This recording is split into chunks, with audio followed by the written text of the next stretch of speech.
Formula One, yet again, proving the old adage that just when you think you know, you probably don't really know. You have found the Outlap F1 podcast. This will be season 7. This will be episode number 7. It's our 2025 Japanese GP review show. You've got Andy, and I'm along with, he is grinning from ear to ear tonight, folks. A very happy Cody tonight. We're going to talk about why in just a little bit, but sir, how's it hanging otherwise? It's going great. I am very happy I got to see Max doing his very best stuff this weekend.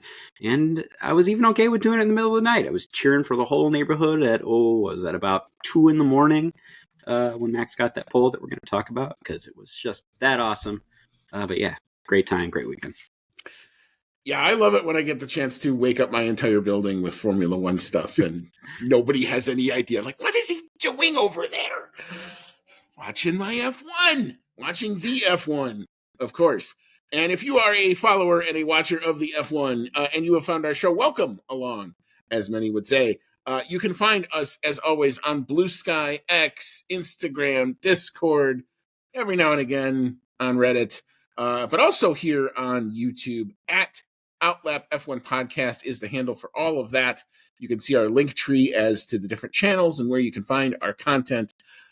If you are on YouTube and you like what you're seeing and you enjoy what you're hearing, if you want to click either a like or the subscribe button, and if you're on your favorite podcasting app, a 5-star review would definitely help us out in order to get our content to you that much a little bit quicker, if you'd like to do that.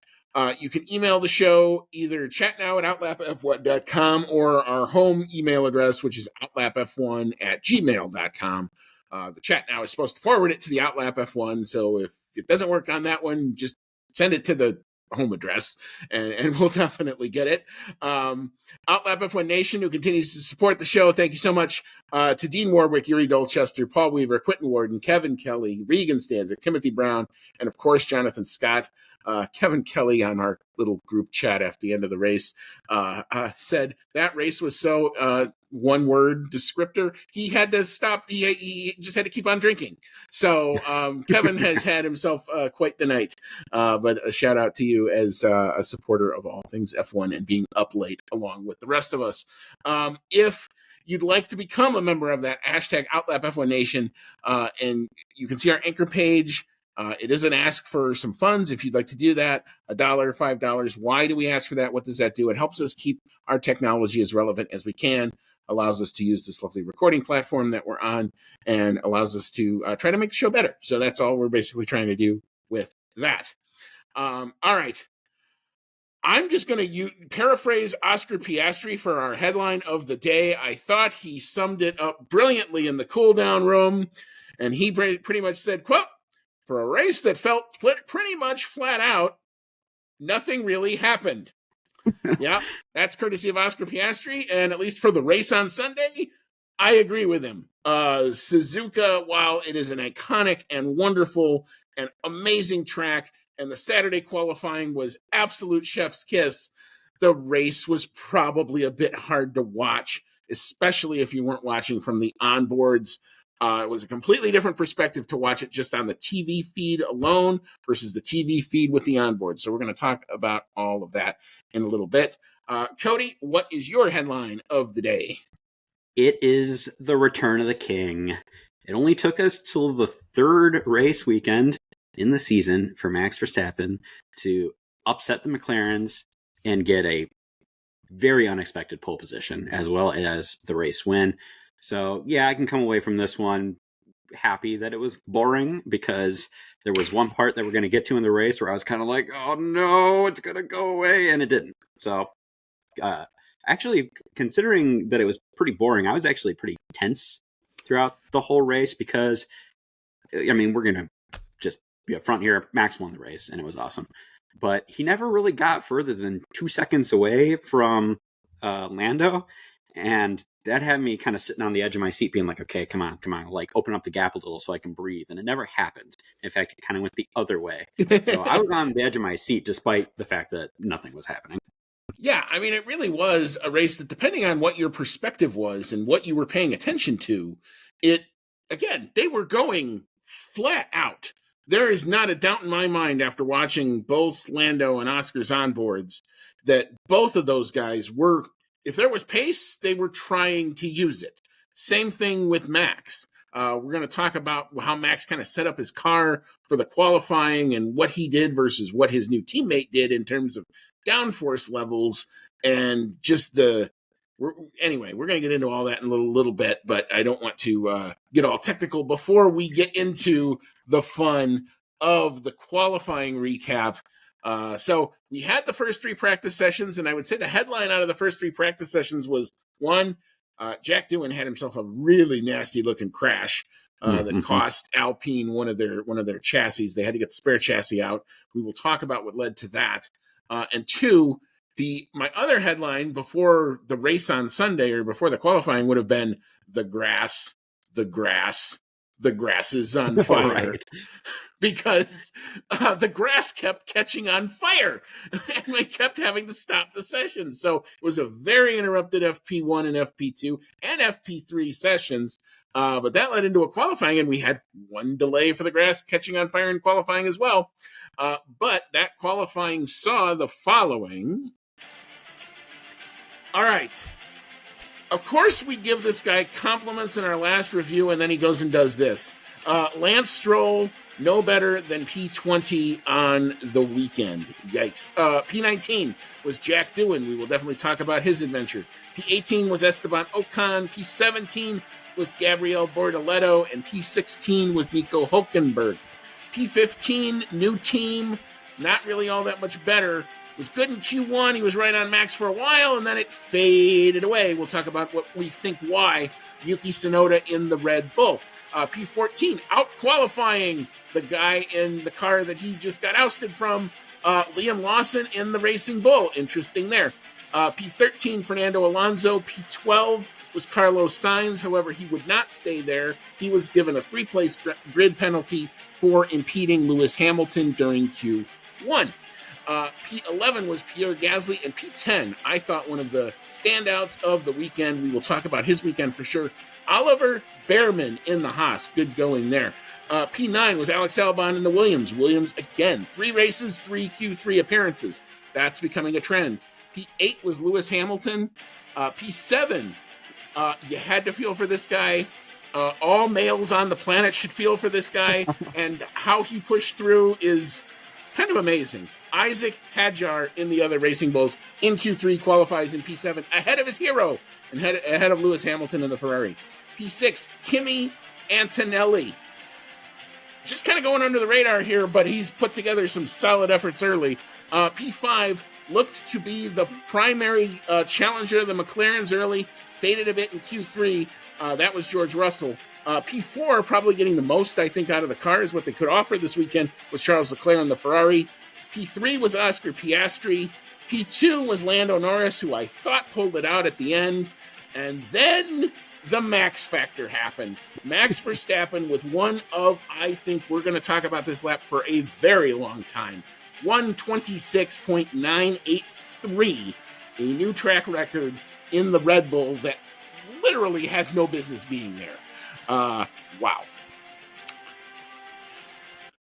All right, Cody, it's your time to shine here. Tell us about the Max lap.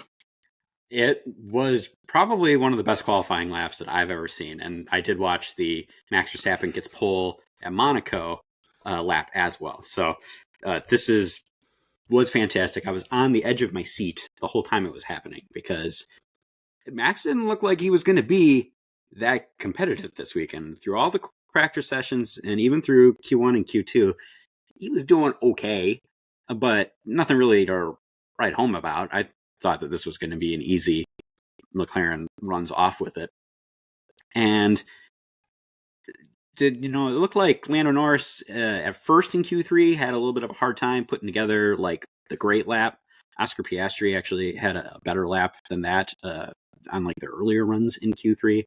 And then it comes down to the final runs. And Lando puts together a great lap. He gets, I believe it was purple sector 1, greens, so personal bests for sectors 2 and 3, puts it on provisional pole.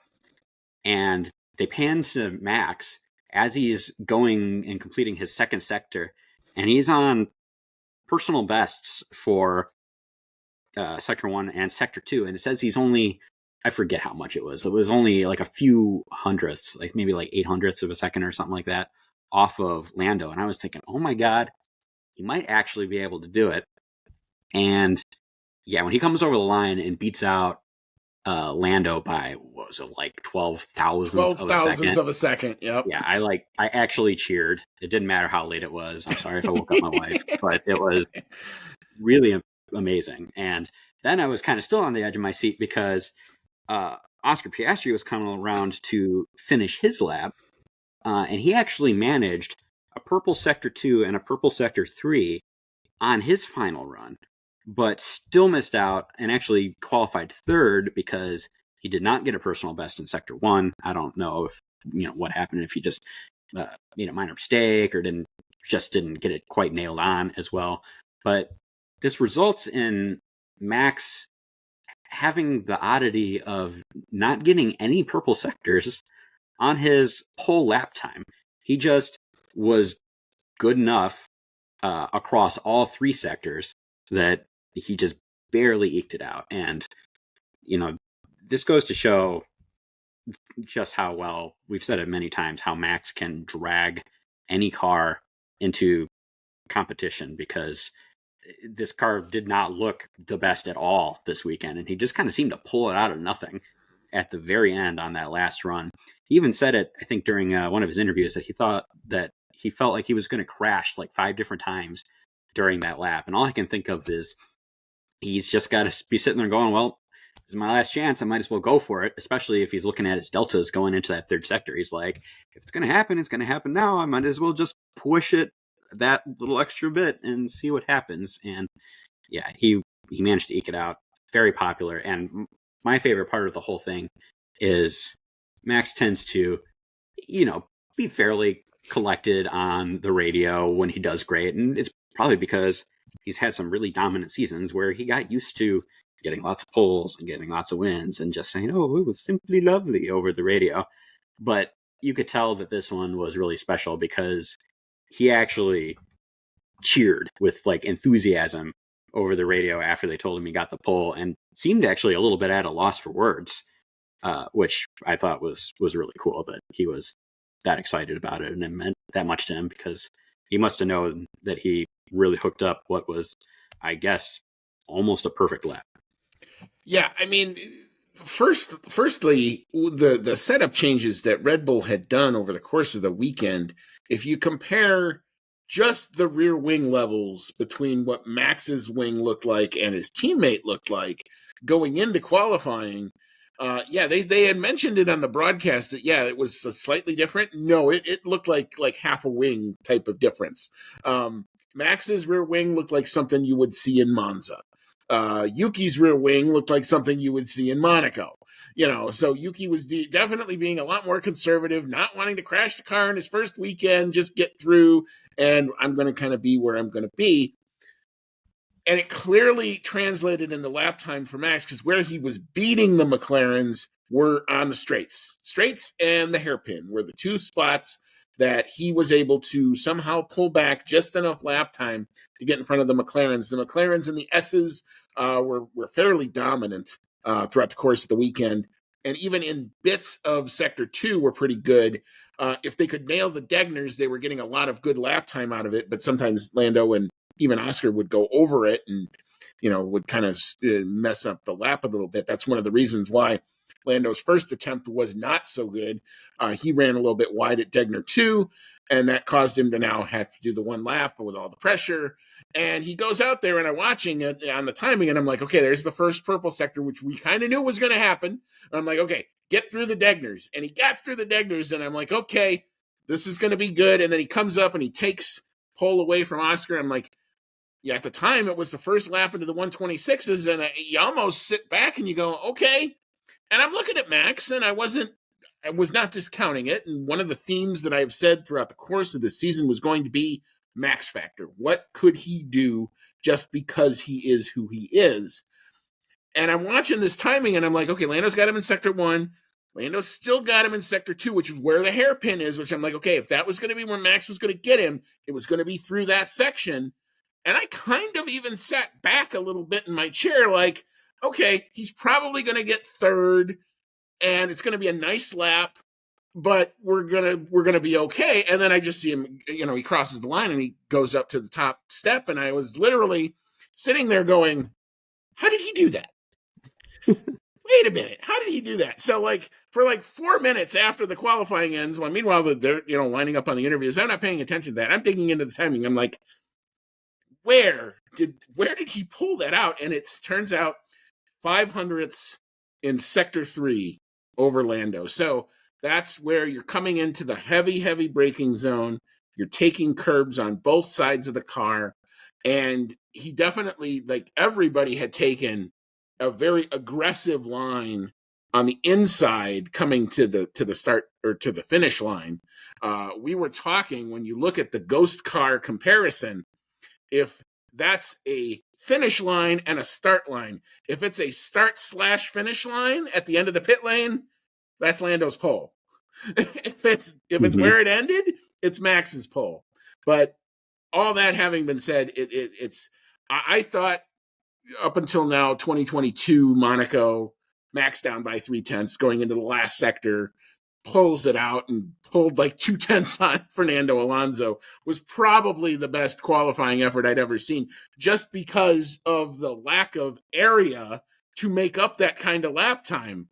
Mm-hmm. This is probably just as good over the course of one whole lap. So it is going to be a lap that's right up there with, I think, Singapore and Lewis Hamilton a few years ago.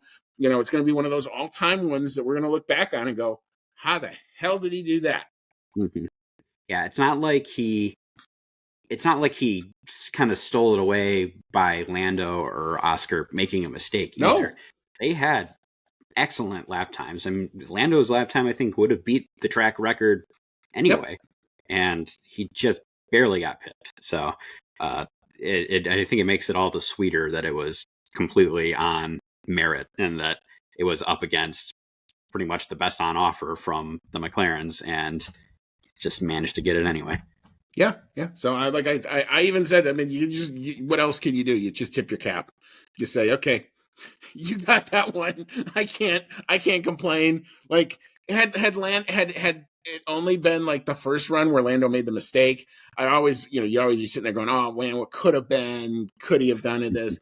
I got no question there, because they both managed to put all three of them put together really awesome Q3 laps when you think about it over the course of that session there. Some other honorable mentions. One, we got to talk about Isaac Hadjar, who's how he managed not to be on the radio 3 octaves higher in his voice is kind of amazing. Like I was saying before, all the male fans out there should, one, sympathize, empathize, and feel really bad for what Isaac Hadjar had to go through, especially in Q1, where a certain part of him was a little constricted by the belts. Let's say that way. I think that's how even he put it.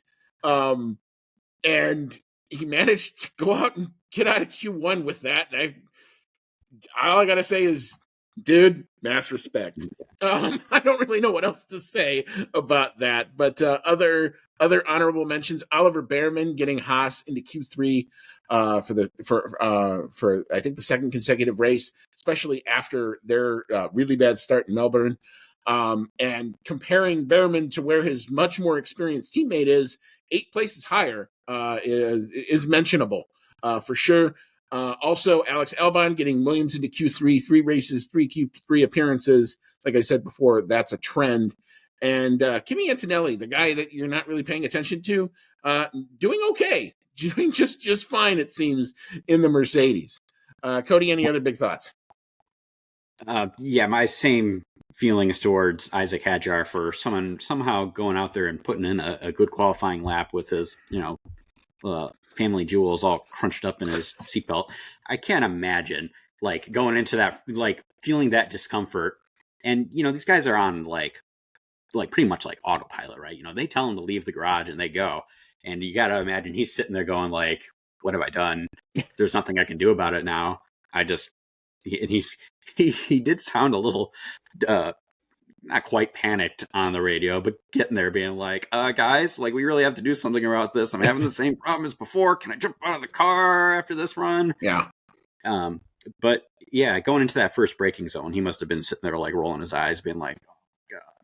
But, well, there's a shot of him in the garage where they do the camera right at his face and his eyeballs are almost coming out of his head. And it's just like when you found out what happened, you're like, oh, I'm so sorry. I am so sorry. There, son, be okay. Please be okay. And just one last thing before we leave qualifying. For all of the fanfare and the hype of the Yuki Tsunoda versus Liam Lawson story, P14 and P15 respectively, kind of a dud. And oh yeah, Liam Lawson out-qualified the guy who replaced him at Red Bull. Interesting. I mean, it doesn't look great either way there, though, because Yuki's really far back there, and he looked like he was doing okay throughout the weekend up until getting knocked out in Q2. For that matter, like Liam Lawson, we were all thinking he might be doing a lot better in that RB car, which has looked pretty strong throughout the first couple races. He still only qualified 14th, so not really a great look on either one of them. I'm willing to still give them both the benefit of the doubt because Liam's in that car for the first time this season and Yuki's in the Red Bull for the first time this season. Like, they still got kinks to work out, but was really hoping to see a good showing from Yuki on home turf. I guess the last thing, it didn't really happen during qualifying, but Jack Doohan did have that really nasty crash during practice at the end of the only DRS zone on the track. So pretty much going the fastest you're going to go on the track. I guess his DRS didn't close going into that first turn, which my understanding from what I've heard is that is kind of intentional. I think the DRS closes automatically once you start applying the brake, right? Well, and he was trying to go flat out through there, and it didn't close because of that. And he was. So Jack Doohan's obviously done a lot of time in the simulator, and it was kind of a story we put in the preview, and we were kind of half joking about it that, Jack Doohan's been replaced for FP1. But it turned out to be actually quite the thing, as it turned out, because he doesn't get the FP1 session under his belt, so he can't calibrate. It's a new surface, and he tried a trick that apparently works in the simulator, but as we saw in real life was something very different, where what he was trying to do was he wasn't even on the brakes. He was just trying to air brake into the first turn to leave the DRS open a little bit longer to try to eke out some extra top speed going into that first turn, and he got bit. I mean, I don't really know how else to say it. The car literally did a whole 180 and ended up going back end into the barriers. Looked like a very scary crash. Car was in many, many pieces parts. They had to chuck the chassis and basically build up their spare chassis between FP2 and FP3. He's lucky he made it out for qualifying, and quite honestly. And I think it was just, everyone's kind of said this is just a mistake that he made, and obviously, hopefully he'll learn from it. But as we have also said, his replacement is standing over his shoulder, looking down at him, and there's Flavio looking down at him too. So the pressure continues to amp up for Jack Doohan. And I did see a video. I don't know how verified it is, but it looked like Franco Colapinto was testing an Alpine in Monza earlier today. So let that sink in there. So, yeah, going to be a lot more pressure on Jack Doohan. Obviously, the one thing he needed was track time, and the one thing he cost himself, and his team didn't do him any favors either, was practice time. Not that it really mattered, because we had so many freaking grass fires, especially in FP2. It almost got comical, where I'm like tweeting out and I'm going, red flag, guess why, yet again. So apparently it was very, very dry in Japan. And the grass literally, because of these titanium planks that, you see, especially in the night races, you see the sparks and all that stuff. You'll see it in Bahrain for sure next weekend. Was literally the embers were flying through the air and catching on fire. And once the grass caught fire, it spread quickly. So, really fast. yeah, I mean, one good job by the marshals to get it calmed down. But the only thing they could do during the practices was halt the session, throw a red flag, get everybody in the pits, and then go out and take care of it. They did try to lay some. They did try to cut the grass super short, and then it still happened in FP3. And fortunately for the race, the rain that we thought we were going to get happened in the morning. It was still damp to where even though the track had dried out by the time the race started, but it was damp enough and cool enough to where nothing luckily happened during the race. So there was not a safety car that was needed. Any other thoughts on qualifying? Notice we're talking a lot about qualifying because the race is going to zip yes. pretty much quick. No, I think you pretty much nailed all of it. Okay. We did get the one fire during qualifying, and at that point I was wondering, like, man, if they don't get any rain, like, what the hell are they going to do, like, during the race? Are they going to have to red flag it because we're getting fires during the race? Like, that could really throw people's sequences for a loop. And yeah, fortunately, as you said, since the rain came early and dampened everything up, it ended up being a non-issue. But it kind of makes you wonder if they're going to take any measures to try to prevent that in the future, or if it's just kind of a one-off thing because it just happened to be dry. I don't know. Yeah, I mean, it was interesting. What did Ted Kravitz say? Like they were filling cones and buckets and anything they could water down on the area. Like anything they could find to wet down the grass, and it did look pretty parchy. I mean, I'll have to admit, and it was, but it's fleeting because like. When I went to COTA this October, it looked like that. It was that kind of brown. It had been very, very droughty.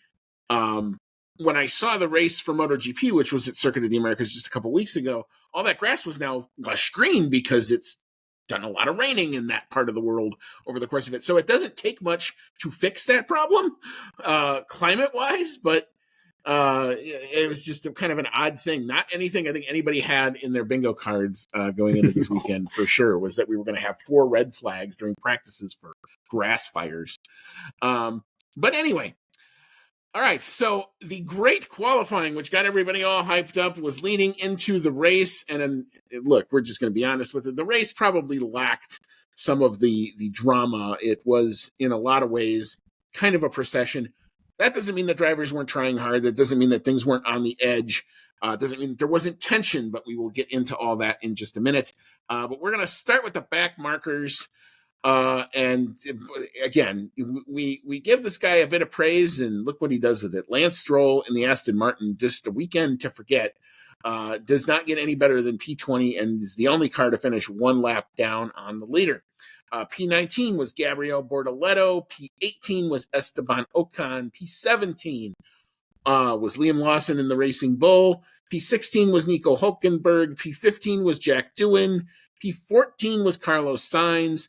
And P13 in the back markers finishes Pierre Gasly. Cody, any big thoughts here in the back markers? Not a whole lot of screen time for these guys because not a whole lot going on. No, it wasn't. So I guess something to talk about for just the race in general here is how hard it was to pass during this race. Everyone pretty much maintained their position at the start, and really wasn't a whole lot of moving around throughout the race because since a pretty good portion of the track had been resurfaced, the tire degradation was greatly reduced. So I guess this race, Suzuka, is typically a 2-stop. Pretty much everyone went with a 1-stop on this. There was a point during the race where Lando's engineer came over the radio and said, no one is seeing graining on any of the tire compounds. You're good to push. And that's really what it was, is there was no tire fall off. So you didn't really get the opportunity to pass based on having fresher tires or a better compound than the person in front of you. On top of that, there's only one DRS zone around Suzuka. It's down that front stretch. So it's right after a pretty low speed section coming out of that chicane and the final turn coming into that straight. So you don't really get as big an advantage from that either. Those things combined, and the fact that at least with the front runners that we're going to get to, they pretty much were all on more or less the same age tires and the same compounds throughout the race. Even though there were pretty small gaps between a lot of the drivers, wasn't really a whole lot of opportunity to pass. You had to really, really get up close to the person in front of you so that you could get it done on that DRS section, which is where we were seeing most of the passing. But yeah, it was just a really rough for passing. And this is the third race of 3 this season where the pole sitter has taken the win. I think Lando had to work the hardest for that one, but Max didn't really have to work too hard, which I thought was, I mean, they were all flat out, but he didn't really have to drive defensively, is what I mean, to keep the cars behind him. And I know we're talking about the back markers, but I can't pass it, Max. Oh, no. I mean, it was a trend throughout. And I think there were a total of, 4 on-track passes, and 3 of them were in the DRS zone. And what you basically had to do was you had to have a delta of close to like 6 or 7 tenths just coming down the straight in order to really pull those sorts of moves off. Like I know Carlos Sainz had one on track. But again, when you can count them on one hand, that tells you something. It also tells me that the resurfacing, look, Japan has the right to resurface their racetrack, and Suzuka can totally do that.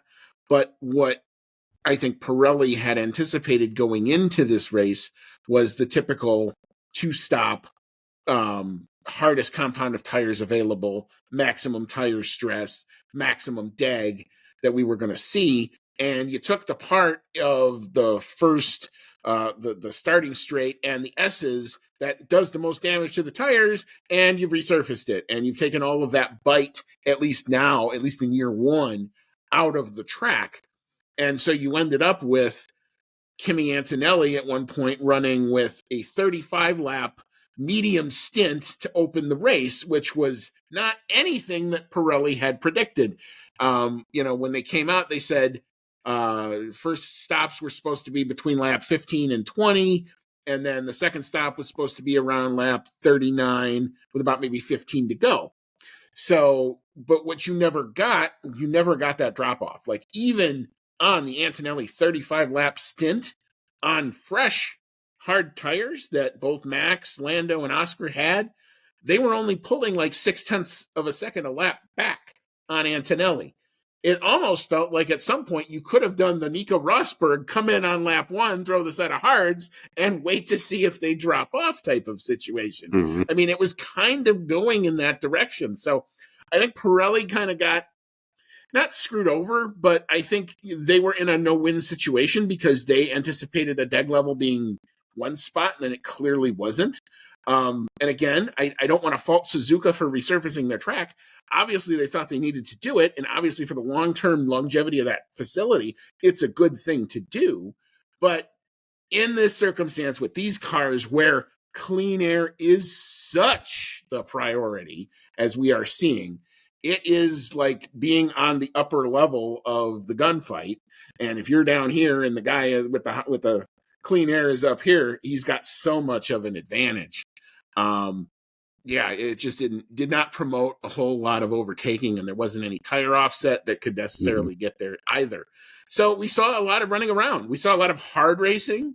We saw a lot of people trying to eke out laps, but especially when we get to the front, what we'll talk about is, there was a rubber band of, we get in, we get almost to DRS, and then something would happen. And then we get almost to DRS, and then something would happen. And then even the guys who got into DRS really couldn't set up a move unless it was right there for the taking. So even if you were in the outer like 8 tenths, you weren't gonna pull a move off. You're in DRS. That's great, but you were gonna get to within 3-4 tenths, and that was about as close as you were gonna get.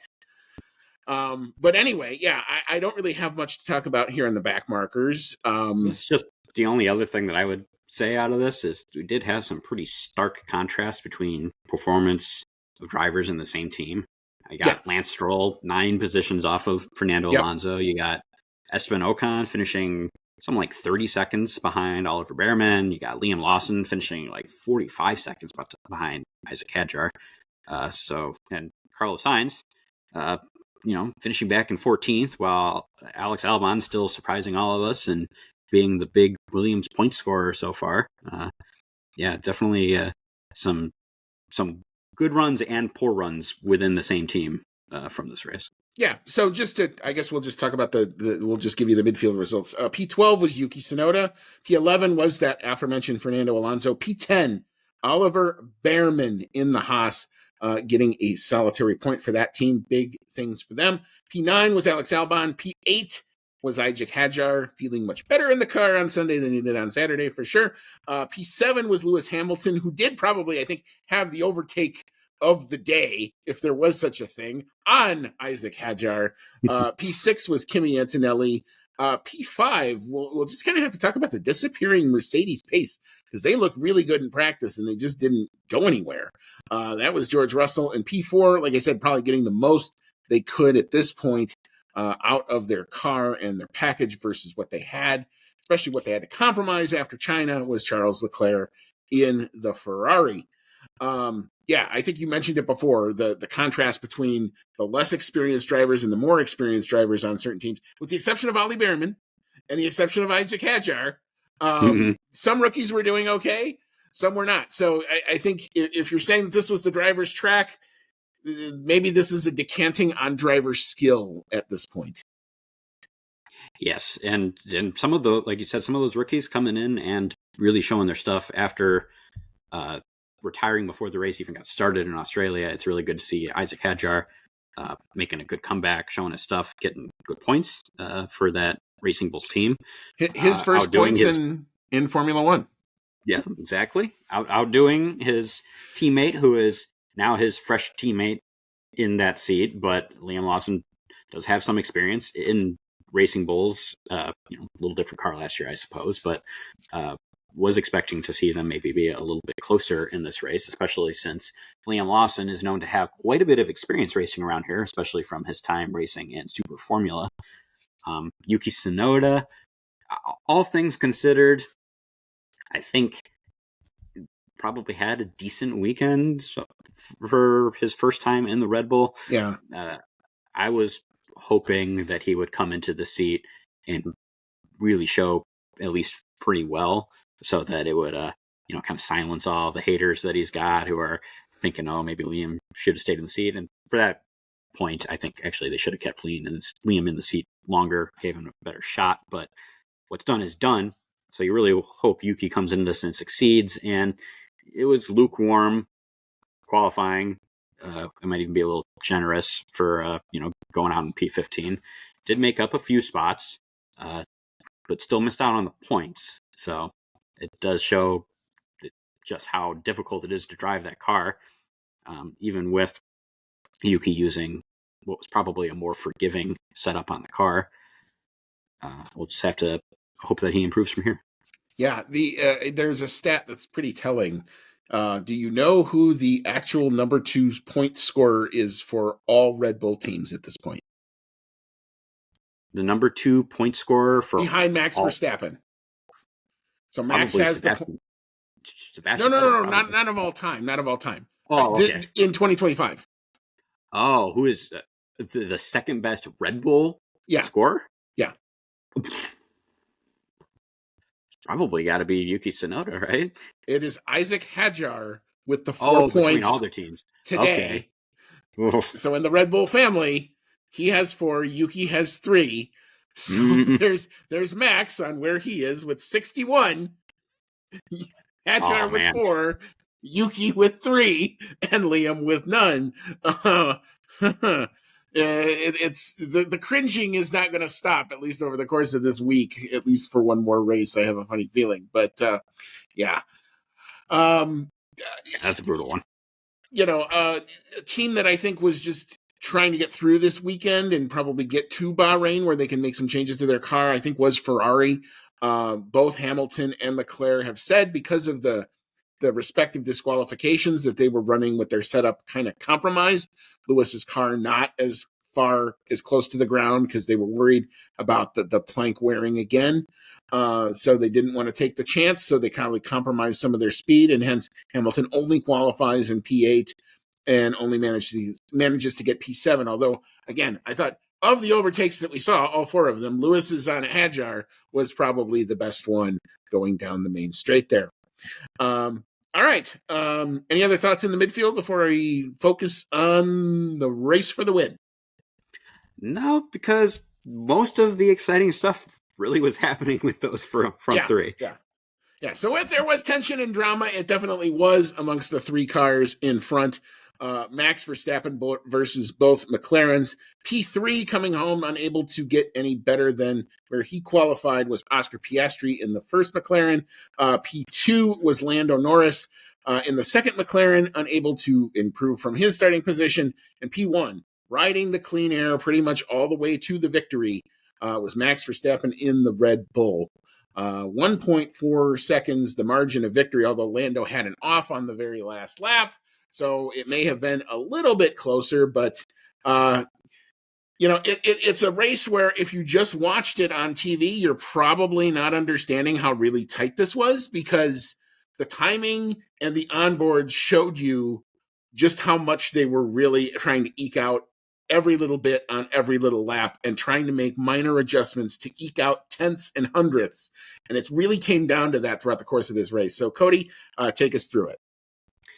So Max Verstappen gets off in the lead to start the race, and he had really angled his car toward that inside line so that he could do his best to cut off Lando Norris going into that first turn, which is what happened. And then it really wasn't a whole lot that happened between those front 3 up until the first pit stop. But as I said earlier, I was kind of on the edge of my seat with tense all throughout this anyway, because there wasn't really ever a big gap that opened up. Max was starting to pull out a little bit, and I was thinking, okay, if you can just keep opening up the gap, it'll be smooth sailing. And I don't know if it was just trying to conserve the tires because they weren't really sure how much they were going to wear down, or just otherwise trying to maintain pace, but he never really got further than 2 seconds out in front of Lando. It would get to that 2 seconds and it would shrink a little and it would grow a little and then it would shrink a little. And I was like, God, just, open it up so I don't have to worry about him getting into DRS zone or, DRS range if you make a tiny mistake. Also, throughout the whole race, Oscar Piastri was staying right on Lando, often within Lando's DRS. It seemed like he would get into Lando's DRS. He would do all he could to try to keep up and try to get close and put a move on him. I think he only really had one point in the whole race where he looked like he was going to maybe think about trying to move. But like we said, with how hard it is to pass here, you really have to make a huge gain on the driver in front of you to even have a chance at getting it in the DRS zone. And he just didn't quite get there.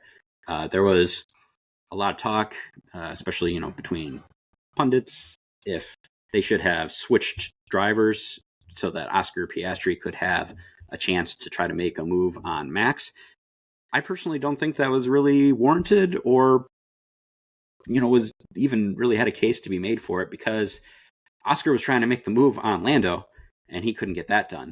So I don't think he would have been able to get the move done on Max. I don't think that was, I think Lando was pushing as hard as he could. I just think he wasn't quite ever going to get there. And I don't even know that Oscar would have had any more luck, because he couldn't get the move done on Lando and Max was even further up there. So go ahead. Yeah, I mean, it was a very frustrating onboards to watch because, and a very frustrating timing to watch, at least from my perspective, because you could tell that there were clearly parts of the track where the McLaren could claw back on Max. And there were clearly parts of the track where Max could open up seemingly just about any time he really wanted to. The part where I think everybody's making the call, I think was about 14 or 15 laps to go. It's right about where the gap is, right about 2.5 seconds between Lando and Max. And now Oscar's in the DRS. And you did mention the one move. There was one point on the timing. I always said on timing, when you see 0.01, it usually means they're really close to side by side. And I was kind of watching and I'm waiting like, okay, we're either going to see it change or they're both going to fall way down the timing. And then I'm going to throw something. It was kind of, they kept it clean, but they for did. what it They was kept worth. it. Yes, all of the racing standards throughout, everybody was incredibly clean, and even the one sort of drama point at the pit stop where Lando went into the grass, I actually think Max's engineer called it right. Lando kind of drove himself into the grass and Mhm. admitted to so afterwards. So, not investigated, no steward's action, none of that other stuff. So that was all fine. But I don't what? even really think that. I don't even really think that Lando, at the end of the race, really thought that anything wrong had No, occurred there. They were joking about it, and they were making the jibes about how he was, mowing the lawn out yeah, there because it needed it and all that. But yeah, he came out right next to Max, just behind him, which you could almost consider to be a bit of an unsafe release. So McLaren maybe got away with that a little yeah. bit, I mean, but it's yeah. Like, here's what I thought. I thought Max was. He never comes out of the fast lane. He never crosses into the part where there's a safety problem. Did he give Lando room to get in alongside no, him at the end of the pit lane? Fuck no. And nor should he at that no. point. So I do think it was kind of like, okay, if you're going to rail on Max for not exactly letting Lando in, that's fine. And if you're going to rail on Lando for being kind of dumb and going into the grass, that's also fine. The two dumb things kind of canceled each other out as far as I was concerned. And I Mhm. think we just kind of all collectively move on from that. But to the point where I know a lot of people, and when we get to the fan emails, this seems to be a big talking point. I thought if there was going to be a switch call, even if they were going to swap it back later, it probably would have had to have been with like 15 to 18 laps to go, because Oscar was going to need to get wowed up enough to try to get into that DRS. And the other part that happened was every time Oscar would get that close, Lando would lift his pace just that little bit. And then all of a sudden, Oscar was out of DRS range. So it kind of took care of itself. Um, yeah, I mean, I get the critique of if you wanted to see them go after Max to get the win, were they willing to sacrifice the double podium to do it? And the answer clearly here was no. Um, what I'm going to tell you is this is who the McLaren team is. They value the constructors. They value maximizing the most that they can out of the race they have.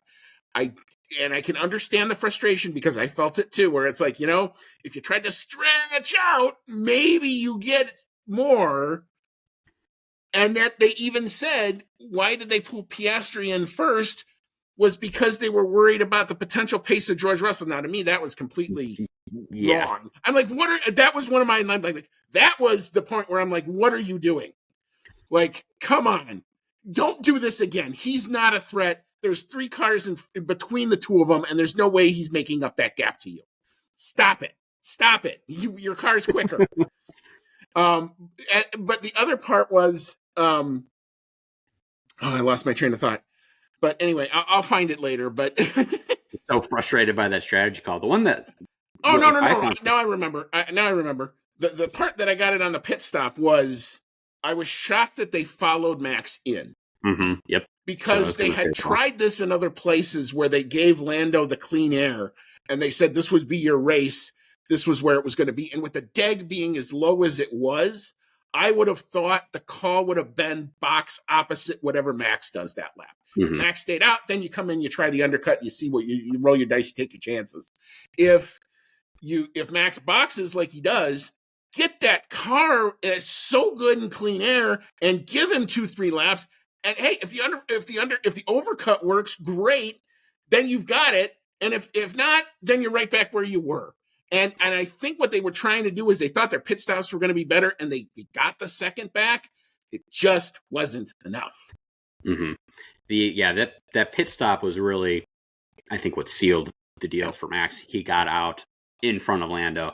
It was going to be really hard for Lando to overtake him on the same compound, same age tires, especially since Lando's got to run in dirty air. Even if he was in DRS range, you can only be that close before your tires start to heat up, and you have to let off and fall back a little, let everything cool off, let your batteries recharge so you can get another shot.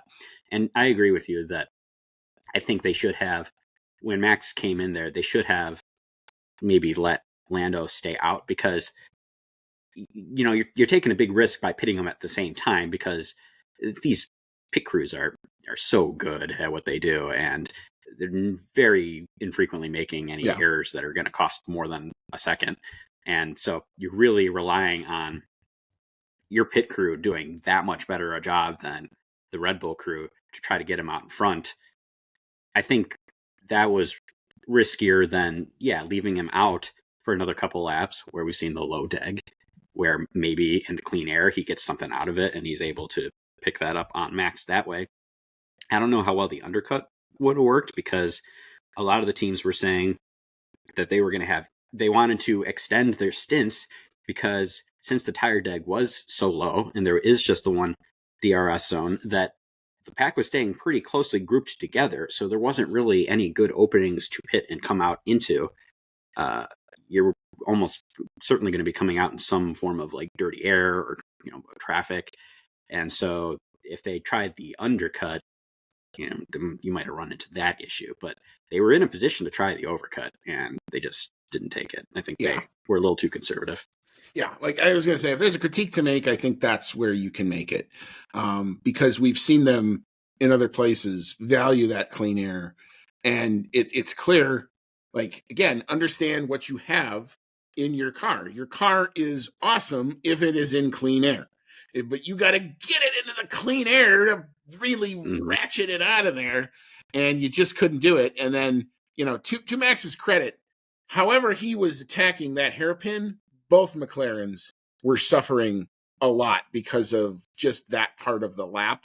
And yeah, you'd watch it. Lando would get, like, he would set purple in the first sector, and you watch it go 1.8, 1.6, 1.4. I'm like, all right, we're going to get to the DRS. This is the lap. It's finally going to happen. And you get down to 1.2, and they get to the hairpin, and you watch it go 1.4, 1.6. And then you watch the lap time at the end, and Max's would be like a 33.7, and Lando's would be a 33.6.5 or something like that. And it's like, they're quicker, but they were never going to get there. Unless they wanted to add 20 laps to the end of the race to see if Max's tires would eventually fall off, which they obviously didn't. And I kind of said it after the pit stop. I'm like, well, if Max can hang this out with 30-lap-old hard tires, he deserves the win. And he did, and he did. Yep. And it was awesome. I was very happy to see the win. I was kind of starting to wonder how long it was going to take Max to get a win, considering it's very clear that they don't have the best car. But yeah, he managed to surprise everyone with this one. And I think if he can, what really gets me here too is we had discussed this on the preview, that Max has historically done very well at Suzuka. With his race today, he's won 4 times in a row at Suzuka. Yeah. And before, they didn't run the race in 2020 and 2021 because of COVID stuff. But in the races he did before that, he had like 1 retirement and like a second, a third. So he's really good here. But McLaren had said that they thought that Suzuka really suited their car. And, they looked very strong here, but they still didn't get the win. So to me, that does speak volumes that we're at a track that McLaren feels really suits them, and they couldn't get the win. I think that means that Max can really get the win anywhere. As things stand right now, he's going to have to move heaven and earth to do it. And I don't know how often that can happen, even with his skill level, but it's possible to take the wins away from McLaren, even on a day where they don't really mess up. I think that is the long-term question. I think that is the question. Do we have that scenario, or was this Max is great at this track? He's clearly got history here. It is a driver's track. Max is undoubtedly probably still the most raw talented driver on the grid, all company included at this point. And I'm not surprised that if he was going to get a win early, that this would have been where it would have come. Once I kind of saw that the McLarens weren't even though they were leading all of the practice sessions, they were not a dominant force. And you could definitely see how the qualifying was set up. And then obviously when Max does his thing in the qualifying lap, I even said, well, this is going to be a tough race because I don't know where the overtake's going to happen if it doesn't happen on the first lap. And then when it didn't, and even Lando mentioned in the cool down room, he thought he got a pretty good start. They both did. Everybody got fairly really good starts. There was not a mistake made. This was not Lando threw the start away. This was not Oscar got anybody on the start or any of that. They all did their jobs according to exactly what they were supposed to do. It was just really, really tough to overtake. And it was a race where I think the top 6 that finished in qualifying all finished in the same order in the race, and we haven't seen that since a Monaco. So I'm not comparing Suzuka to Monaco. I know that there were some people that were going to say, you're going to do the comparison to Suzuka to Monaco. We are not going to do that. Suzuka should stay on the calendar. But I just think this was a lot of different circumstances that all added up to whoever was going to be in pole was going to have, I think I'd say, an 88% chance to win the race. And Max got there on Saturday, and that's why I think he ended up winning on Sunday. I guess if there's anything else, too, that lends toward that maybe this was something of a one-off for the Red Bull was that what we saw in Australia, especially, was that the tire deg on the Red Bull is quite a bit worse than McLaren. McLaren seems to have done a really good job with being able to make their tires last. And that didn't really come into play so much here because everyone's tire deg was really, really low. So I'm sure we're going to get a better read on that when we go to the next race in Bahrain, where there's quite a bit more tire deg. Yeah, there will be deg in Bahrain. That's not. They have not touched that track in 15 years. It is sanded weekly with the sandstorms. You're going to go from the exact polar opposites in terms of tires and degradation, and I guarantee you I would be shocked if that's not a 2-stopper coming next week. But I guess we will leave the Japanese GP here for the time being. We're going to take a quick break. We'll re-rack our stuff. We're going to come back. We will recap where all the points are. It has definitely gotten tighter in the drivers for sure. We will recap where the team standings are. There are some gaps opening up in the team standings for sure. And then we're going to open it up to your takes on what you saw the weekend in the fan email segment. Our regulars have stepped up and done a great job. Again, we've got some really good questions here. We'll hand out some awards. I'll try not to scream too much into the mic when we get to the Rubbish Award. I've already kind of warned Cody about this. There was a certain guy on Sky TV this weekend, and if you've got any familiarity with the show, you probably know where this is going. And God, is he annoying. So anyway, we'll get into all of that in just a little bit, and then we'll recap the predictions.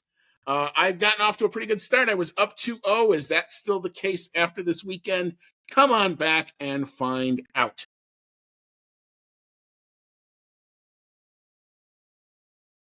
Welcome back on in. This is season 7, episode number 7 of the Outlap F1 podcast. It's our 2025 Japanese GP review show. You've got Andy and I'm along with Cody tonight, and we just wrapped up talking about that aforementioned Japanese GP. So now we're going to take a look at where all the points shake out after round 3 of the 2025 F1 season. As always, Cody, if you want to do the drivers, I will take the teams. All right, Lando Norris, still the points leader, 3 races into the championship. And honestly, bar that, kind of subpar sprint race in China, he's had a really good run so far. 1 win, 2 second places, and at least points in the sprint. So he is in the lead for McLaren at 62 points. However, after Max's win this weekend, that gap has closed right up. Max is in second for Red Bull at 61 points. I'm not sure that I really believed that there would only be a 1-point gap between the two of them 3 rounds in, but here we are. Oscar Piastri also doing very well in the beginning of the season here. He's in 3rd place in McLaren at 49 points, so just a little bit of a gap there, mostly because of his misfortunes in Australia. Just behind him, George Russell, who just kind of seems to always be there, picking up the points that he can, because he's really not that far behind Oscar. He's in 4th for Mercedes at 45 points. And then Kimi Antonelli showing very well for the rookie that he is. He is in 5th place in the other Mercedes at 30 points. Charles Leclerc in 6th place for Ferrari at 20 points. mostly hamstrung by the fact that he had that disqualification in China. Alex Albon in 7th place. Uh, Surprisingly, only 2 points behind Charles Leclerc due to that disqualification, and also ahead of Lewis Hamilton at this point in the championship. When was the last time you had a Williams ahead of Ferrari? I mean, it's a little crazy here, but you got Alex in 7th with Williams at 18 points. You got Lewis Hamilton in 8th place in that other Ferrari with 15 points. Esteban Ocon holding on to 9th place for the time being, and Haas with 10 points, and tied with him on points is Lance Stroll in Aston Martin, also with 10 points. Didn't pick up any of those this weekend, though. Yeah, he was in the Liam Lawson seats in P20 the entirety of the weekend. So we'll have to see what happens at Aston Martin moving forward there. I don't expect any movement, but who knows? The second, I don't think that. Again, this is a weekend where you think you know, and then you don't know. But what I do know is where the teams are, and in P1. Despite not getting the win here, they do open up a gap in the constructors. That is McLaren, Mercedes. They check in now with 111 points, thanks to the double podium this weekend.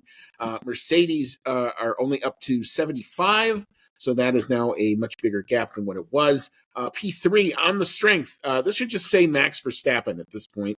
Red Bull Racing checking in with 61 points. They are all Max's points. No surprise there. P4 is the Ferraris. They are up now to 35 points after getting successfully scoring points with both cars this weekend. P5 is Williams. As we've said before, they are not going anywhere anytime soon. They are up to 19 points. Alex Albon doing a great job for them, and Carlos Sainz struggling a little bit, but still managing to score at least one solitary point so far in the first 3 races. P6 is Haas. Ali Behrman's 1 point brings their total up to 15 points. P7 is Aston Martin. They check in on the strength still of all of Lance Stroll. He is still their bannerman with those 10 points. P8 is Racing Bulls. P9 is now Kick Sauber because of the Nico Hulkenberg thing in the rain in Melbourne, but they did get some more points than they got all last year, so there's something. And still in P10, no points yet. Alpine continuing to struggle out of the gate early. All right. Well, you have heard our takes on the Japanese GP that was. It is now time for us to turn it over to you guys in the fan email segment. We've got some really good comments here. Rachel Fleming, Dave Doherty, and of course, Mr. Formula, who've all checked in. Cody, your time to shine here, sir. What do we got? All right, our first fan email comes in from Rachel Fleming. Thank you, Rachel. And she says, so that was a really frustrating watch. It wasn't a particularly great race, but I was more annoyed with McLaren for not trying to get Max with both cards. They could have left either Norris or Piastri out longer and tried that, and Lando pushed, but he pushed too late. Quite frankly, I would have swapped Oscar and Lando to see if Oscar could do it, but McLaren didn't do this either. So it led to a Max victory. Played badly by McLaren. Alonso watch, he finished, but outside the points. Sauber watch, didn't show much pace, but didn't come last. A good weekend for Ollie Behrman, beating Ocon and getting the maximum out of the Haas. And Jack Doohan, a little stuffed over this weekend by his team, both in free practice 1 and in the race, but his big error in free practice 2 wouldn't have impressed anyone. Is it a case of when rather than if he is replaced by Colapinto now? I guess we'll start with the last bit there on Jack Doohan. I think we've all kind of believed for even before the season started that the writing might already be on the wall with Colapinto coming in and taking that seat, unless Jack Doohan really showed something special. And he hasn't been awful, I would say, but he really hasn't shown anything monumental either. So I think his time to prove himself is running out. That first crash that he had in free practice 2 was pretty scary. I was reading that even with the runoff area slowing down the car a little bit, it was still something like a 50 G impact. Yeah. So really wrecked the car. Glad he's not injured, but that type of mistake where that much repair is going to be needed on that car, It's not going to make the team very happy. Going backwards from there, Ollie Behrman, yep, showing very good. One of the other very impressive rookies out on the track right now. And the rest of the stuff there, I think we pretty much covered the McLaren stuff in depth and how we thought that they could have tried something a little different with the strategy, but they didn't, and they just, in their defense, yes, they were very conservative on the strategy, but it was going to be really hard to get past Max anyway with the track conditions. And very happy that Alonso actually finished this race. Would have liked it if he did get some points, but just wasn't to be quite yet. Yeah, I mean, we've already kind of touched on the McLaren stuff. I agree that I would have loved to have seen them at least give one of the cars a shot in some clean air and seen how that might have played out. Boxing opposite Verstappen, I think, was the call, not to just necessarily follow him in, because and again, it's such a quick decision whether or not it was. They thought because they had the position in the garages that they thought that they could somehow, if Lando's right on Max's tail as they go into the pit lane, which is kind of where they were, does the pit work enable them to somehow jump Max at that point? That seemed to be what they were going for. We talked about Lando ended up in the grass and, doing some expensive lawn cutting because of it, but nothing really came out of it. So, if that was the play, I don't think that was the right play either. I would agree with that. I think that is a fair critique. But when they didn't do the switch with about 14 or 15 laps to go, that was pretty much, I think, the last window to do it, because after that, the gaps were too close. And you kept thinking Lando might just get there. He just never could. But it wasn't for a lack of trying or a lack of trying to lift pace. They both did. But it just proved, I think at the end of the day, the high ground is the clean air. And so, I'll take the critique of, they didn't let any of their cars into the clean air. Maybe they should have. That's fair. But I didn't think that they were going to successfully pull off. I mean... Can we count on one hand the times when a team has done a swap when they said, well, let the other guy go after the guy in front because we think he's faster? When has that worked? I'm trying to remember the last time I even saw that working. It's very rare. And then you've got that whole can of worms that opens up where you let the other guy in front and you tell the guy that they went past, if you can't go get him, he'll let you back past at the end of the race. And then you got to pray to God that they don't go, You know what? I was faster. I'm going to keep this spot. Screw you. And then you have to debrief that. Yeah. So I think not swapping the cars was fine. I don't think Oscar was going to get there. And there's the worry that he would not have let Lando back by. Seeing that Oscar can be kind of ruthless. Yep. I guess at this point in the season, best not to find out. And and that's a great point that I hadn't even really thought of, that potentially being the scenario. Could we have seen a reverse Hungary where they're yelling at Oscar to try to give the position back and he's not able to or doesn't? And then you've got a whole other can of worms that you're now unwrapping, and now you're in the crosshairs for all of the wrong reasons. So there's a lot to it. And, the lizard part of my brain, like I said, with about 15 or 16 laps to go, I think it was even when Lando came on the radio and says, why am I so shit in the hairpin? I just can't nail this corner. And they tried to give him some settings to change, and it got a little bit better. I thought, okay, I literally almost said to myself, okay, if they're going to try this, it's got to be now. And then every time my brain would say, do it now, Lando would lift his pace. So I don't think you could have. I think for a lot of reasons, I think there's a reason why they didn't. And it's yet another convenient excuse not to put the team order thing in the crosshairs of everybody who wants to do nothing but talk about the team order thing. So I think they were just it's a marriage of convenience. We get all these points in the constructors and we're happy, and we have now big point in the lead in the constructors. I'm doing my Andrea Stella impression here.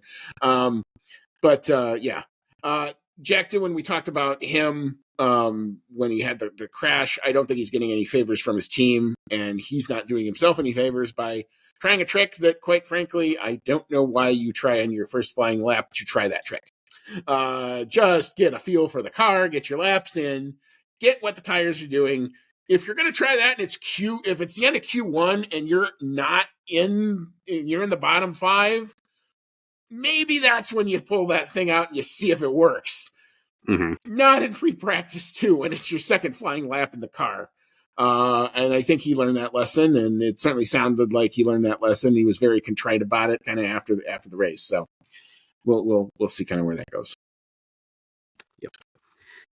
Thank you, Rachel. Our next email comes in from Dave Doherty. Thank you, Dave. And he says, "Hi, team. Well, that was a pleasant surprise to see Max back from quali day to race day.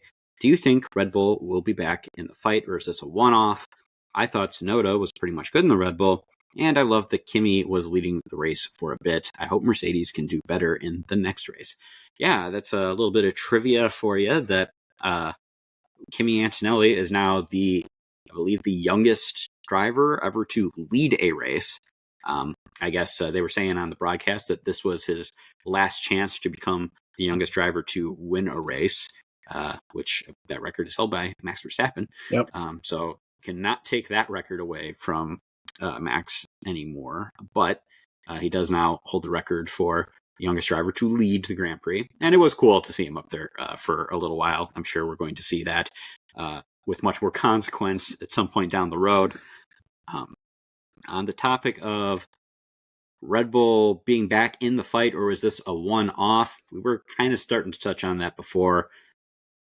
I don't think that, at least with Max Verstappen, I don't think he's been out of the fight this season so far. He's capitalized where he can. It is really cool now that he actually has a race win to show for it. He's only 1 point behind Lando. So he's just as much in it as he's ever been. It's just, I think the question is how many times can he pull these crazy performances out of the car as it is and outdo McLaren, which is still clearly the best car in my opinion. It's really too early in the season to say. I don't think this is a one-off. We discussed how that this track and the conditions at the track really played into the hands of Max and Red Bull. And we might not see that come together for them as much in the next few races, but there's a long season where they can choose to develop the car or not develop the car because they want to put the money into next year's car, which is going to be very different. I think it's still too early to tell if this was a one-off or if they're going to be consistently fighting for the wins again. I'm going to put it at probably, I don't know. I would say probably when they get past those first 8 races where they have to stop using the flexi front wings, I think we're going to see a lot of teams bring upgrades if they're going to bring them at that point. And I think that'll be really where we see if it's going to stay very competitive. But I wouldn't be surprised if over like the next 5 races, if McLaren does start to open up more of a gap in the drivers. Yeah, I think this is the fascinating question. It's a question that I think coming into the weekend, we didn't think we were going to get to pose. So, that's a good thing. That just in itself, the fact that we're asking questions about the Drivers' Championship it is endemically, I think, for the sport, a very good thing. And Max I am finding it a lot more pleasant to watch Max having to do this, at least as I'm not always his biggest fan, but I know talent and respect stuff when I see it. And like I said, I just got to tip my cap for that qualifying lap because, like I said, it's going to be one of those things you're going to replay and it's going to be memed, and all of that is deserved because of the effort that guy put into it this weekend. And even from Friday to Saturday to Sunday, that car made a lot of strides on the Max side. Still got to get the other side to do something. But, I don't know. And I guess that's kind of the thing, that these next at least 2 races are going to kind of play out. And then after that, when we get the next set of races are going to play out, was this the one-off? Is this just Max is so great around Suzuka because Max is great at Suzuka? Or are they solving some of the endemic issues with the car and Max is up there every race? He was there in Australia, but that was weather. I would give that an incomplete. I couldn't tell. China felt a little bit more according to plan, but Max was not very far off of, from that either. And then here, yeah, he overcame it and got the car to the front. So, yeah, my feeling on that is question mark. If he's in the fight or is it a one-off? He's in the fight as of right now, and he's not. And look, we've all seen the competitive nature of Max Verstappen. He's not going to let that thing go until it is wrestled out from his fingers, and even once after that. So it is not a done fight by any stretch of the imagination. He's definitely back in it right now. And if you're a Red Bull fan, that's what you should think. You should think that he's back in the fight and that the next race is an opportunity to try to do this again. I sure hope so. Thank you, Dave. And our last email comes in from the Formula. Thank you, Mr. Formula. And he says, once again, I had to watch on demand. Having toddlers is not conducive to being an F1 fan, let me tell you. That was a good weekend for McLaren, but they're dealing with the GOAT. Andy, I had this conversation with you earlier, but I am now pretty confident in calling Max the best ever. Ooh. I used to give that title to Jim Clark and Senna equally, but this weekend was just otherworldly from Max.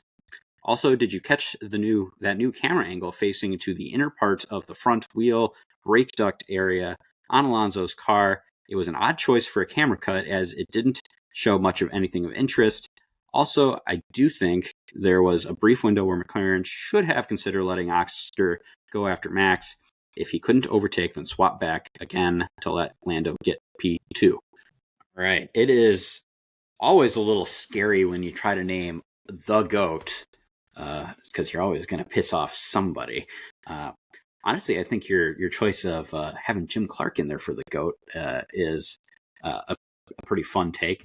I'm with the nature of Formula One and how much it has changed over the 75 years that it's existed. I think it's really, really difficult to name the GOAT. I think you can certainly name the greatest of a generation, and I would certainly say that Max is the greatest of his generation, just like Lewis Hamilton's best of his generation, Michael Schumacher, Ayrton Senna, Lauda, Prost, Clark. Like you could make that argument for any of them that they were greatest at the time that they were driving. But even with how much I like Max and how crazy his performances are, it's still a little scary to try to call him the GOAT, because I don't want any Lewis Hamilton fans coming and finding me and beating me up. So, but yeah, I do agree that he is awesome.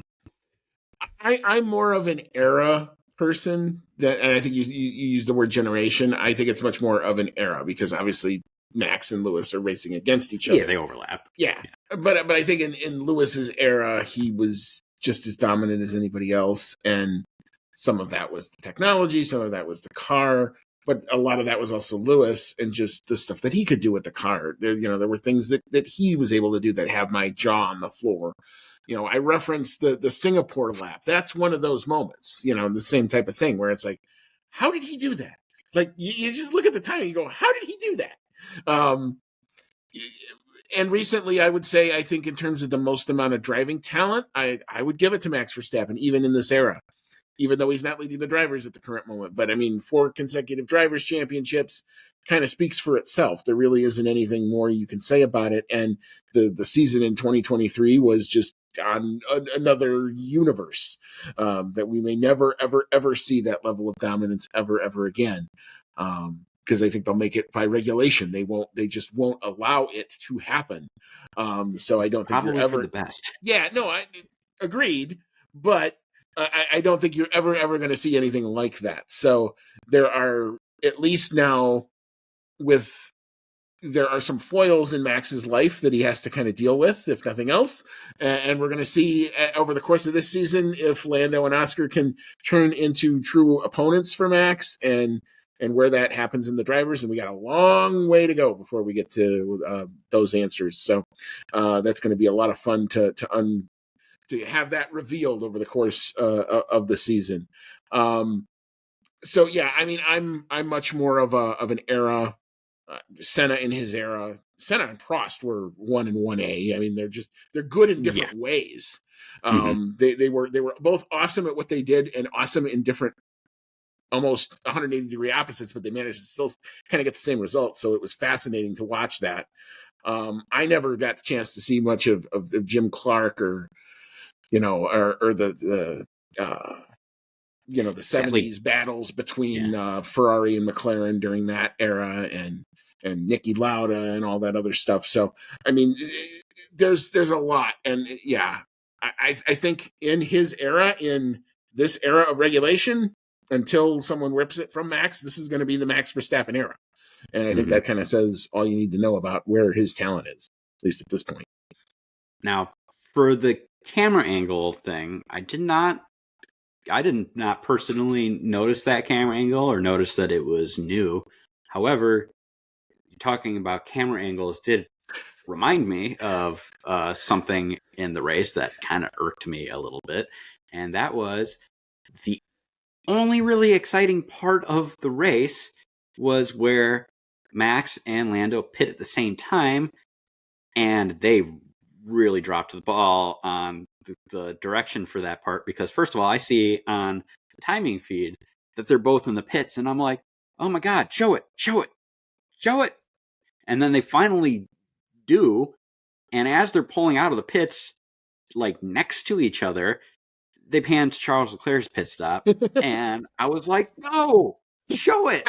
And then they pan it back, and Lando's already in the grass, and I was like, son of a gun, like, why? Like, it's the two leaders in the pits at the same time. Just focus on that. That's what we want to see. So I found that to be frustrating because, like I said, it was like the exciting part of the race, and we didn't even get to see good parts of it. So it was a little strange there, but I'm always down for trying new camera angles. Probably my favorite one is that one where they kind of have the camera like over the front wing with the nose next to it, and they're showing like data in front of the front wing for like speed and stuff like that. I think that camera angle is really cool, but I did not catch this one that they used on Fernando Alonso's car. Yeah, I'm racking my brain trying to remember if I saw it, and I'm drawing a blank. To be honest with you, I probably didn't, and for that I apologize that I didn't. I will look for it next time if they intend to use it again, and I'll try to give my thoughts on when I actually see it. But part of the thing that sometimes frustrates me about how they do the onboards is you can control who's on board you're watching, but you cannot control what you're watching on the onboard. And case in point, there were, I think, 7 to 10 laps where all they did was show Oscar Piastri's face on his onboard.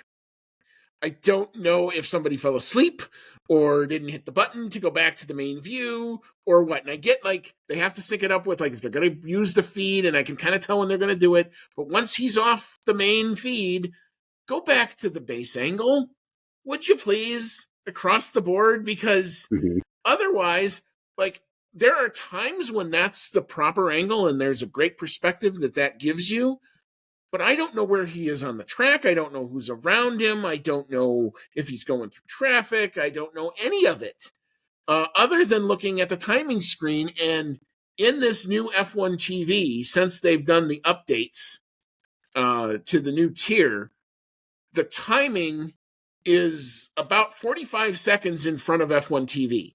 So even if I'm watching the onboard, it's kind of a bit anticlimactic. Like, I knew Max had gotten in front of Lando at the pit stop, even though they're finally showing it on TV. I'm like, okay, now we're going to find out how and why. And when I saw it, I was like, oh, should I be mad at Lando drove in the grass? That was kind of my reaction to it. But the drama of that moment had already kind of gone because I was already kind of looking at it on the timing. I think if the production as a whole, if they can sync the timing up to the pictures, it's going to go a lot better, I think, for the overall fan experience when you're trying to merge all of those together. Because I got multiple screens going on and multiple devices. It's just kind of a frustration that I have. But I did not catch that particular angle. I will look for it next time. And we've already kind of talked about the McLaren stuff. Oh, yeah, I think we kind of beat that one to death already. Yeah. But we will keep an eye out for that camera angle. Thank you, Mr. Formula. Thanks to everyone who continues to contribute to the show. Love hearing from these guys. We get Rachel, Dave, and Mr. Formula contributing on the regular. So thank you very much. Love hearing from you guys. Yeah. And if you guys have a thought, we are kind of curating the Blue Sky channel. Feel free to shoot us a message over there. That's how Dave shot his message over to us. Also on X or whatever is left of that platform. We will take questions from all comers. So, and if you guys have a question when we're getting ready for a preview, feel free to lay us a question too. We answered one of those. It doesn't have to be necessarily about the weekend coming. It can be just a general F1 question. We're happy to dig in and try to figure that kind of stuff out. So, I actually have a question like that into a group that I talk to about Pirelli and how much notice they get when a track gets resurfaced, because it clearly looked like what Pirelli had set up for was the traditional Suzuka of, it was going to eat a tire eating circuit, 2 stops, mandatory, all of that. And then it just didn't happen. And I'm wondering how quickly they got notified that, hey, we're going to take the part that eats up all the tires and resurface it and take a lot of that bite out. Now, could Pirelli have done anything about it? Maybe not, because I think they have to commit that like 7-8 months in advance. But it doesn't look good on television when you have 4 overtakes on a circuit that probably could have a couple more. So yeah, it'd be it's funny a question that I have into some people too. Yeah, it'd be funny if that happens, and you've got that one guy at Pirelli looking at this like way in advance, being like, "Well, that one's going to be boring as hell." And it's like, well, literally, the ship has probably sailed, and the tires are on their way, and there's no way to undo that at that point. But thank you to everybody who interacts with us over the course of the weekend. Thank you to everybody who interacted with us during the live quali stuff. I don't know if Cody, if you experienced the same thing, but at least at the beginning of qualifying, F1 TV apparently decided to go away for about 10 minutes there, and I was on my backup systems. I could not. It would load, but I was still getting. All the channels said that the coverage had concluded, like it was the end screen, and then it kicked back about maybe 5 minutes into Q1. They finally got it going. And everybody was up and going, but I don't know if you got affected by that or not. No, I didn't have any issues at all through either day. It just worked like a charm. Well, we're happy for you. Let's put it that way. All right. So now we're going to get into our awards, and we will start with the rubbish. I've got a bit laid out here. Cody, I'll let you go first. What you got? My rubbish award is going to someone who I have awarded the rubbish award to many times before. It's going to Lance Stroll, and it's not even directly picking on him. I think this time we gave him some praises, minor ones at that, but we did give him some praises over the first 2 weekends for actually being the Aston Martin driver who was scoring points and finishing the races. And I don't know if they were trying some kind of different setup on the car or what, but he qualified dead last. And even in that qualifying session, he was something like, let's see here, like 4/10 off of the next slowest, Jack Doohan. So very poor qualifying performance, and couldn't do anything with it in the race. After that, the only guy to get lapped, it was actually a little comical when he got lapped because it was right down that main straight, I believe. So he pulled way off to the side and slowed way down so that all 3 of the top runners could get by him at the same time, which I guess is what you're supposed to do. But it did look a little goofy.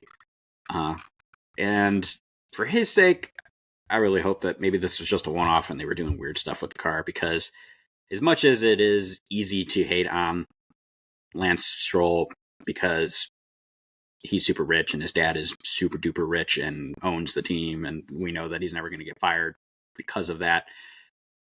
I do still want him to succeed.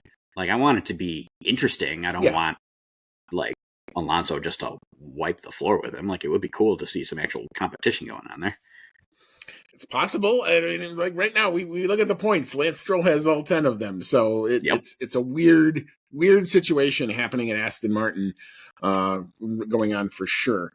So I have an on track and an off track rubbish. My on track are two candidates, one of which you said correctly, Lance Stroll. My other one, unfortunately, has to go out to Jack Doohan. You try something in a simulator, that's great. You can manipulate computer code to kind of do a lot of things that you want. One of the things I've started watching is some of these guys who play some of the old 8-bit Nintendo games, and they do what's called a speed run. And I'm watching them use the little tricks and, little manipulations and clickers off in the corner to time just the right frame right. And you can do that in the virtual world. All of that is great, but in the real world, when you're driving a car down a straight at going close to 200 miles an hour, it can bite you. And Jack Doohan got bit. And it is an unfortunate lesson that I think he had to learn. And it sucks because I felt really bad as to what his team is doing to him and then what he ended up doing to himself. So he compounded the problem. So into the rubbish bin with both of you this weekend for your on-track performance. Off the track, Sky Sports. What in the name of hell are you doing dragging out Captain Hot Take Jacques Villeneuve again for the weekend and putting him not only like on all of the recaps, but in basically the Brundle seat for the main international broadcast? What are you doing? He's like, every time I watch him, I try to say the same thing. I'm like, all right, calm down. You're going to have to deal with the fact that he's here. Maybe he won't piss you off so much. It got to the point I got to qualifying, and it was after that he did the praise on Max Verstappen, and he said something about Lewis Hamilton and Ferrari that was insanely stupid. He goes, well, because Lewis has won the sprint race in China, he now owns that team. What? Where are you even getting that idea from? It's like having the AI bot F1 troll turned up to 10 and it making no sense. None of what he was saying made a whole lot of sense. And the fact that they put him on there in like the prime position at a track that's got so much history and everybody loves to watch. Just why? Why could we not have had Martin Brundle in the studio at least, even if he doesn't want to travel? Could we not have gotten, like, they had Anthony Hamilton, or not Anthony Hamilton, the other driver. Shoot, I can't forget the name because I'm all flustered here. But anyway, they had him on, and he was doing good perspective. But and they had Naomi Schiff there, and she was doing a decent job. But my God, get this guy off.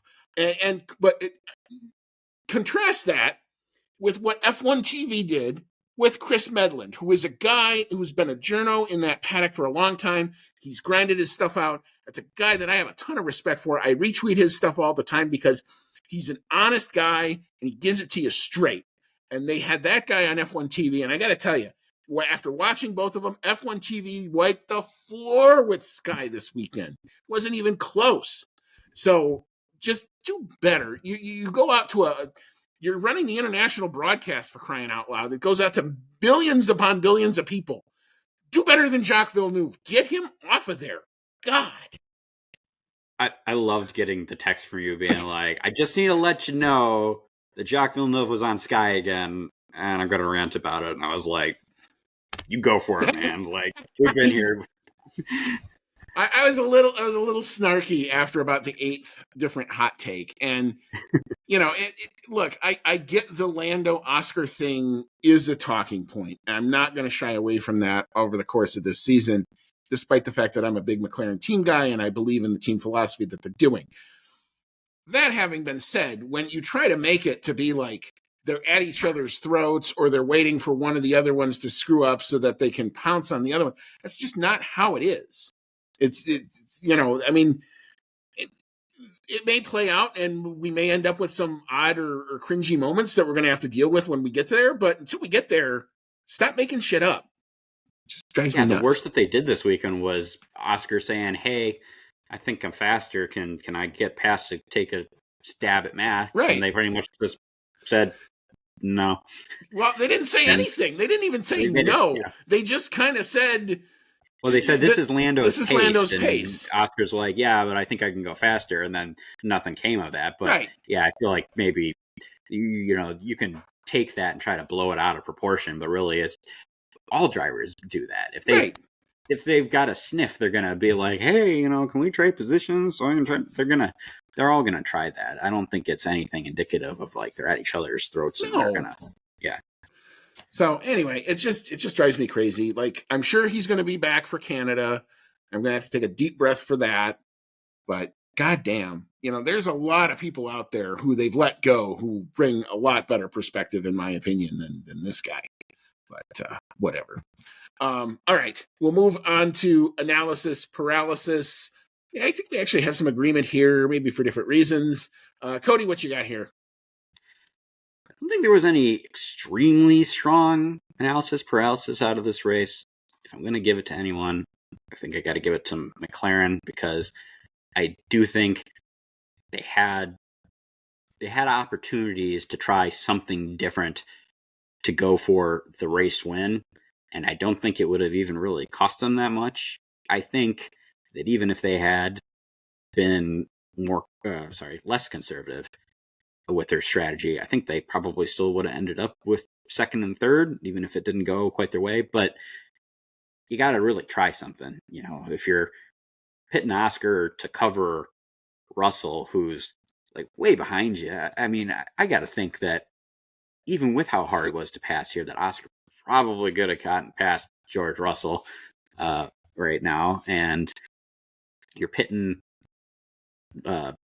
Lando at the same time as Max, which at that point you're leaving it up to who can do the faster pit stop, where Max already has the advantage of coming in first.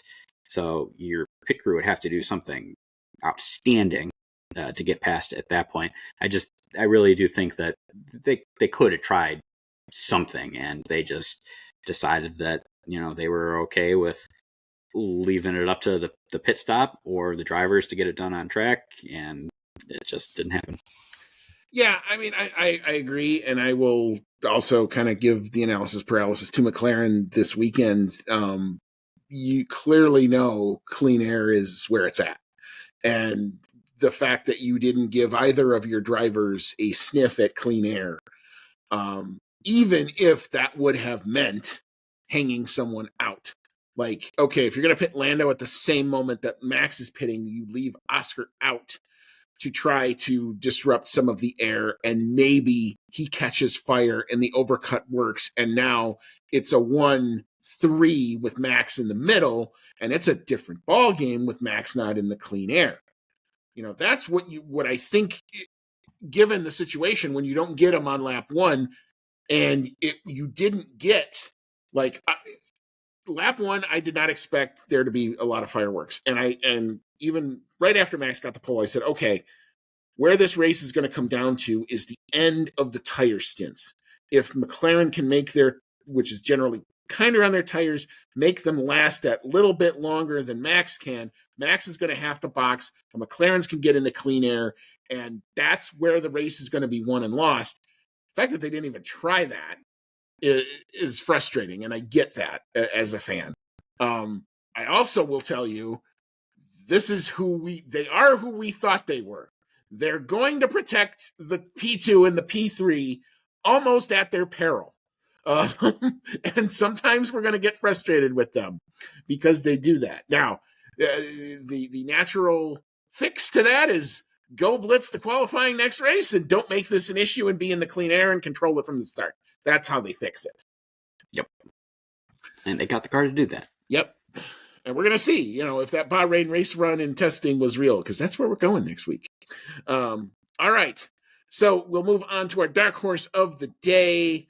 I'll go first here. I'm going to give this to Oliver Behrman, so I get to finally get the chance to do my bear. highly outshining his vastly experienced teammate this weekend. And an honorable mention to Isaac Hadjar, who again should have the respect of every Guy fan in Formula One after what he went through. Ow, bro, Population U.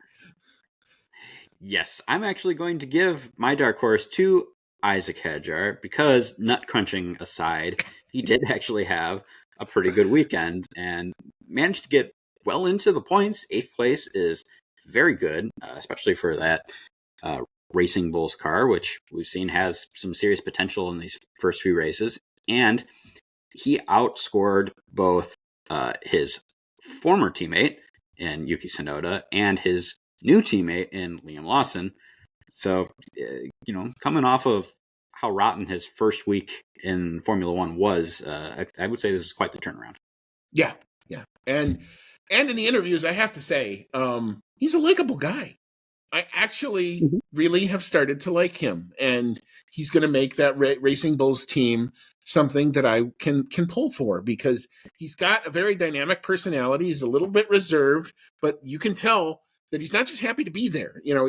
He's wide-eyed. He looks like it sometimes, but I mean, there's a real personality there that's going to come out once he can kind of get his feet under him a little bit. So I'm intrigued on what Isaac Hadjar can do this season for sure. All right, so driver of the day, I don't think we're going to have any disagreement here. Cody, I'll let you take it right now. What you got? There's no surprise that I'm going to give it to Max because he got the race win. Like, none of us saw it coming that he was going to get not only the pole, which was fantastic on its own, but then he managed to turn it into the race win. It didn't ever really look in that much jeopardy either. He just kept it out in front. Those McLaren cars couldn't quite get it done on this track and in the dirty air, and that's all he really had to do was just, go flat out and not make any mistakes for the entire race. Yeah, do 53 perfect laps on a rear wing with half the downforce than your teammate, and he went out and did it. And like I said, if he could make a 30-lap stint on hard tires work, he deserved the win, and he did. So congrats to Max for this one. He gets my vote as well for driver of the day. With all respect for Yuki Tsunoda and for all of the fanfare related to that, his teammate was the one who got it done this weekend. So Max all the way there. All right, so we will turn to our predictions. Our poll time wasn't as bad as I thought it was. When I finally saw the tallies, I was like, we're still not quick enough, dang it, but we're getting there. We're still like a half a second slow. I know. The fastest lap time, though, was when we were like way off. The race pace was bad. But Cody, you take this weekend. You got 4 points. You got the pole time. You got P1 on the podium with Max. You got the fastest lap time. And you got the P9 bonus pick for Alex Albon. I rallied as much as I could, but only finished with 3 points. I got P3 on the podium for Oscar. I got the prop bet because we did not see the rain tire on Sunday, despite the fact that it rained in the morning. And I got the P4 bonus pick with Leclerc as my pick there, but it was not enough. However, I now am still maintaining a slight 2-1 lead after 3 rounds of our predictions game. So that championship is still way up in the air, and nobody's claimed it as of yet. To anyone who cares. I care. Besides the two of us. All right, so let's put the Japanese GP in our rearview mirror and appreciate all what Max Verstappen did to make this championship and qualifying ridiculously interesting. We move on to where we tested. We go back to Bahrain. The good news is, at least if you're in the USA, you can actually watch your F1 in daylight for the first time. It's going to be a scary, scary concept not to be awake at 4 a.m. and not know what to do with oneself. But that's where we're going to find ourselves. The Bahrain GP awaits the proper race running. So we're going to try to hit you with a preview episode later on this week and get you all primed and ready to see if any big stories break. We actually did have one break while we were on the air tonight. Ryo Harikawa joins Haas as a reserve driver. So there's a bit of an advance news story there. I just put that out as well. So stay tuned to our social media channels, mainly Blue Sky, mainly X, for any other news that breaks between now and then. Cody, any final thoughts as we wrap up Japan? Just that I really hope to get to go see that race someday, especially now that it's in springtime, because I get to see those cherry blossoms. And yeah, looking forward to having Formula One back for the next couple weeks, because this is our first triple header of the year. Bahrain is where we tested, and then Saudi Arabia is the completely nutty super speed track where minor mistakes are going to absolutely destroy your car. So that one can be fun too, and I'm here for all of it. Yeah, and we're going to be around to cover it all. So we hope you join us as well. Thank you for, if you've made it this far into the recording, thank you so much for sticking with us through all of our results, through all of our awards, through all of our rantings and ravings and all that other good stuff. So for Cody, it's been Andy. We will catch you in a couple days for Bahrain. We're on the roller coaster as we are. And as always, folks, may all your laps be fast.